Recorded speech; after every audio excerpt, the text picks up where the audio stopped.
إنما جزاء الذين يحاربون الله ورسوله ويسعون في الأرض فسادا أن يقتلوا أو يصلبوا أو تقطع أيديهم وأرجلهم من خلاف أو ينفوا من الأرض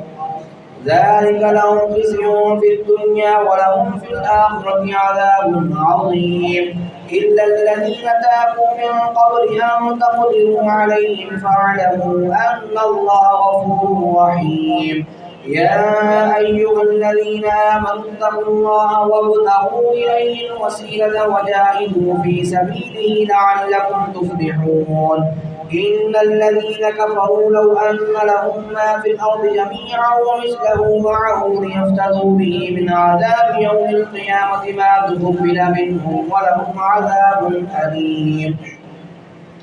يريدون أن يخرجوا من النار وما هم بخارجين منها ولهم عذاب مقيم والسارق والسارقة فاقطعوا أيديهما جزاء بما كسبا نكالا من الله والله عزيز حكيم فمن تاب من بعد ظلمه وأصلح فإن الله يتوب عليه